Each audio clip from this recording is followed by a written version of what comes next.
Hey guys, and welcome to this installment of Coaching Counter-Strike. And today we're discussing setting up your team's practice as a coach.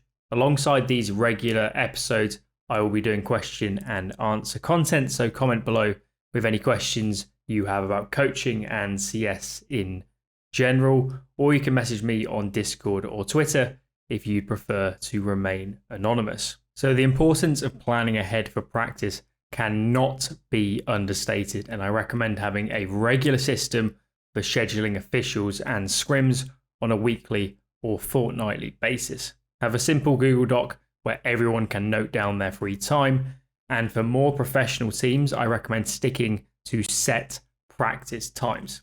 After scheduling practice, try to book scrims as far in advance as possible, and for those out of the loop, prac.com is the best place to look for scrims at most levels of play. At the professional level, it's commonly accepted that you should play a maximum of 2 to 3 scrims in a row.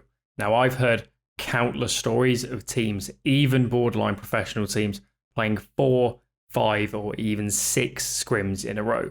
After a few games, diminishing returns heavily kicks in, and before long, you're learning next to nothing. A very situational aspect is thinking about your overall schedule of scrims and officials.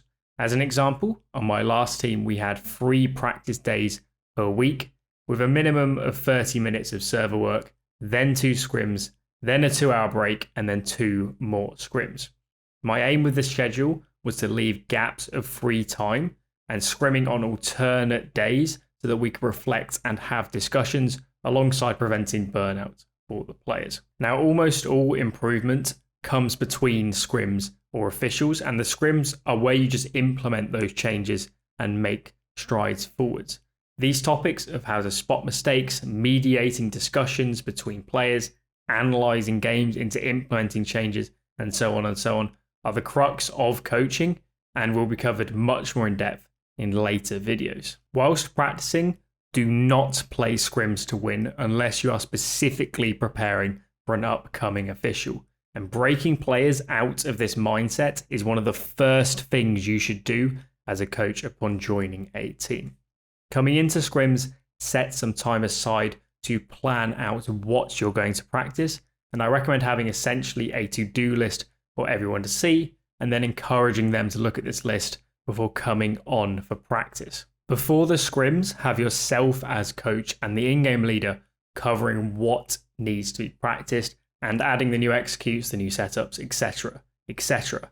As a side note, the dynamic between IGLs and coaches is extremely important for a team to succeed, and having constant discussions about what to practice next is essential. Now, a very valuable thing to do as a coach is using the last few minutes before going live in scrims to talk over the main bullet points to practice, and think of this as the equivalent of a team huddle in traditional sports to focus everyone and confirm all the players are on the same page. Now, whilst working through your to-do list for things to practice as a team, encourage your players to do the same thing individually. If they can get into good habits for writing down ideas or issues to work on, they'll begin to improve so much faster than a coach working alone who's trying to get blood out of a stone. As mentioned at the start, I will be doing some Q&A content, so post your questions below, or if you'd rather remain anonymous, then message me on Discord or Twitter. Anyway, guys, that is everything for this one, so make sure to like, sub, Twitter, Discord, all that good stuff. Social medias are linked below. Thanks for watching, and I'll catch you guys in the next one.